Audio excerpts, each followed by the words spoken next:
Hello, everyone, and welcome back to Roughing the Competition. My name is Brant, and this is Trevor again, and this is going to be NFL Week 9, Part 2.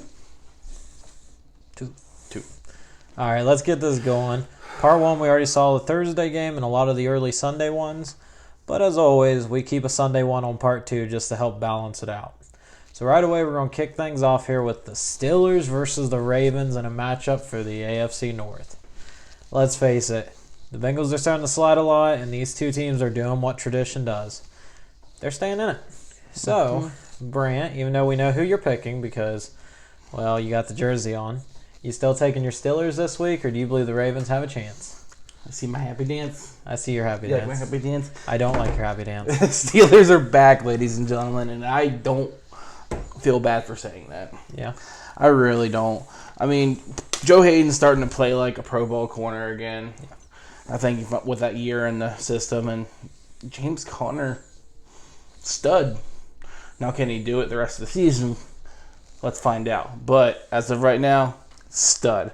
Now, the Ravens are coming off that big loss against the Panthers last week, and they're going to be looking for some vengeance. They are. They are going to be, they're like, okay, Steelers, we got you the first time. Now we want to get you at home. But I think we're going to split that series this week and go into Baltimore, and I think we're going to take a win. Late win, of course, like always. But Boswell, I think, is going to redeem himself from your early struggles and kick a game winner. Yeah. Yeah, you see, I usually pick against your Steelers just to aggravate you.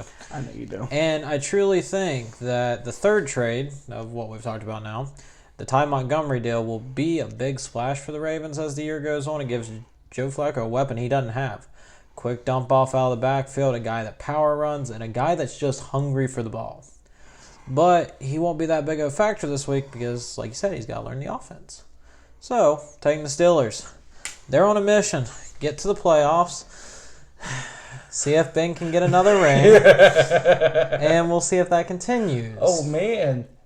This is exciting for me. Can you stop gloating now? Because we need to move on to the next game. All right, let's go to trade number 4. The Texans and the Broncos. Now, Demaryius Thomas was shipped for a 4th rounder today as the Broncos tend to be looking more towards rebuild. Yeah. Now, with that said, though, Thomas gets to come to a Texans team that just lost Will Fuller and is looking to stay hot. They've won 5 straight after starting 0-3. Hell of a turnaround. Now, can they stay hot against the Broncos? I do believe so. Yeah. The Broncos have had that bad luck of unfortunately playing teams that are extremely hot. Yeah. And with losing probably their best receiver they had there for a long time, and going to the team that they're playing, Demaryius is going to be like, y'all only thought I was going to be worth a 4th rounder? Look at me go. Yeah. Anyways, Houston, Deshaun Watson, Lamar Miller even, they're all playing hot. And that defense, J.J. Watt's finally starting to show back up. Go back to his all-pro form. Yeah. And Houston, I think big time, personally. Yeah. I won't say big time because the Broncos always hang around, but I am taking the Texans. I will say I feel bad for Broncos fans. A lot of you love Demaryius Thomas. Now he's going to the Texans. But you are doing the classy thing in Denver and honoring him this weekend, which is really something special, I'm sure.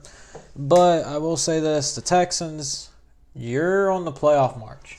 Jacksonville's pretty well dead in the water, it seems like. The Colts are too far back. All you got to do is probably get the 9 wins, and you got it locked. So go and pick up your 6th win this week, and we'll see what next week brings you. We shall see. Yep. All right. This is an interesting one. Seahawks-Chargers. 2 teams that are playing extremely well, and both teams that look to be destined to be the lead in the wild card race in both divisions, while their division leaders are running away from the entire NFL. So, Phillip Rivers or Russell Wilson? Rivers. Rivers. Chargers are trying to keep pace with the Chiefs, let's be honest. Even though the Chiefs are probably going to end up winning the AFC West, I think the Chargers are going to at least try to make it interesting past Week 14. So I think the Chargers and Phillip Rivers I think they're more destined to make the playoffs this year. Phillip Rivers is getting older. Yeah. He wants to make a run. Yeah, I'm right there with you. I've been saying it all year. Follow the river. And Rivers is going to be a little better this week than Wilson is. I think Wilson's finding his offense, though. We saw more heat up last week. I mean, they tore apart my Lions. Dear God. But, yeah, it's been a rough weekend. Anyways, though, with the Chargers, I think they are trying to keep pace with the Chiefs, just as I think the Seahawks are trying to keep up with the Rams. Both teams are probably, though, playing for that top wild card spot. The Chargers, though, will be closer to the Chiefs than the Seahawks to the Rams, and we're going to see that this week. Rivers is going to have a great game. Even whenever his receivers fall short, it seems like Melvin Gordon and Austin Eckler are there, and vice versa. So, yeah, it's on to next week for the Chargers after this. All right. It's probably the biggest game of the week, to be honest. Maybe, but I actually think the next one after this is most interesting. But this is probably definitely game of the week. We have the Red Hot Saints playing the Red Hot Rams. The Saints just came off of a big win over the Vikings where they pretty much dismantled them. The Rams came off of a close and clutch win against the Packers, which, thanks to a Ty Montgomery fumble, sealed the deal for them. Now, the question going in this one is, can Breeze get it done at home over the undefeated Rams? Rams are still undefeated, and I think they're going to stay undefeated here. The rich keep on getting richer with Fowler than getting Fowler. I mean, that line is absolutely ridiculous. You got Fowler, Sue, Donald, and Brockers on that defensive line. Yeah. Absolutely ridiculous, and they're going to let their linebackers play a little bit more coverage since they didn't go get that secondary help they needed. Yeah. No, I'm definitely right there with you, except for we in the Superdome, and it is a good afternoon. Breeze. The Rams are susceptible in that secondary, and they have been all year.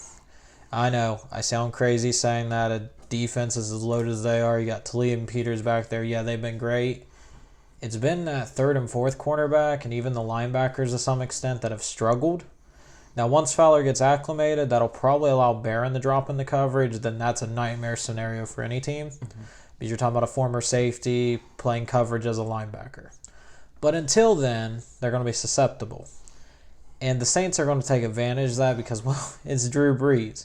And we saw what Rodgers did last week in L.A. We're going to see Brees do something similar in New Orleans with basically that fans just going insane at the chance of them winning here. Yeah. This might be an NFC title preview, but much like if it is, I think the Saints win it. It's just, I think Brees is just good enough to get it done. Breezes. Yep, Breezes. All right. Now this is your Sunday night game next week. Dear God, this is going to be a good one. I don't care what you think of either one of these teams. I'm a Lions fan. I hate the Packers, but I love watching Rodgers play. I also hate the Patriots, but I love watching Brady play. So with that said, this is the matchup of the two gods, Rodgers and Brady. Who are you picking? I'm picking the one with more Super Bowls. Ooh. Tom Brady. Packers, I don't know what they're doing. You have Aaron Rodgers, so you're always going to have a chance. But Packers seem to be in a sell now, win later type mode. Yeah, it makes you wonder with HaHa being traded, absolutely. Yeah, so I think Patriots, they turned around that dismal start they had, and they've been playing hot and showing that they're still The class of the AFC. Yeah. Yeah, I would agree with you, except for I'm an NFC North man. I can't disrespect Mr. Rodgers. We saw last week what he was capable of. He marched into LA, and that first drive, he went right down the field.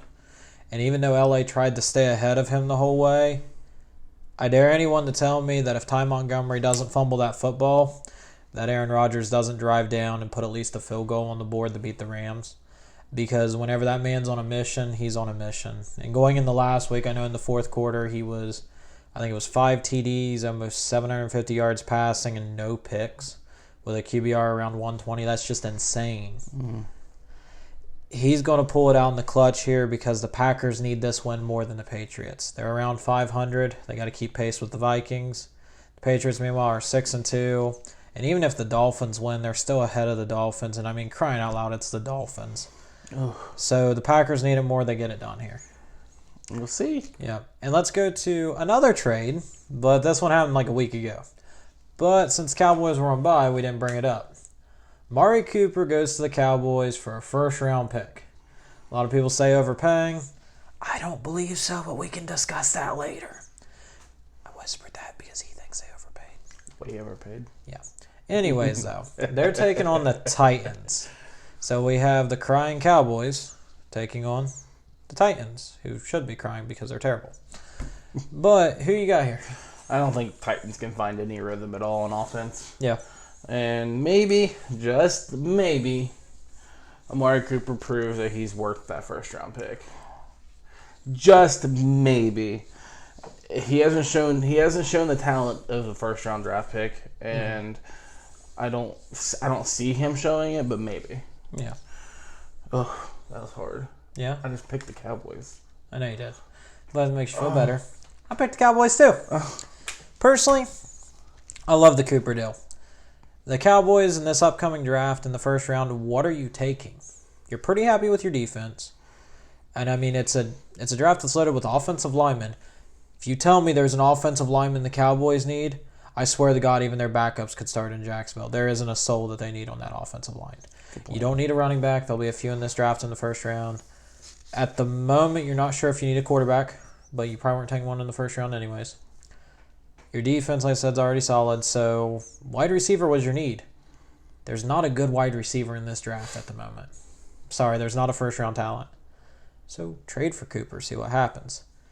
It also means that in 8 months, whenever you got to make that decision on Dak Prescott and whether or not he's the QB of the future and worth $100 million, you'll know because you gave him Cooper for at least 8 or 9 weeks. Yeah. So I think the Cowboys win here mainly because the Titans are god-awful in offense. So Cowboys are going to roll through this. Hopefully Dak shows something with Cooper because if so, that NFC East. Ooh. Eagles trade for Tate. Cowboys trade for Cooper. Redskins trade for HaHa. It's going to get really interesting down this home stretch.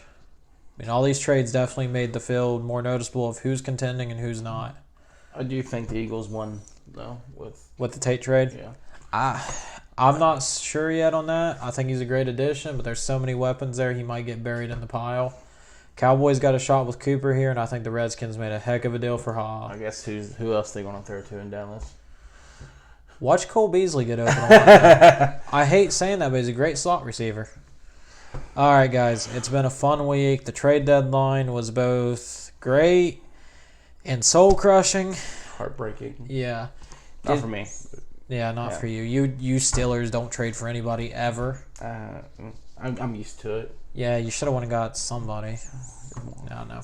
Oh, well. Yeah, anyways, though, like us on Twitter, like us on Facebook, follow us, give us comments, share the love. You got anything you want to throw in?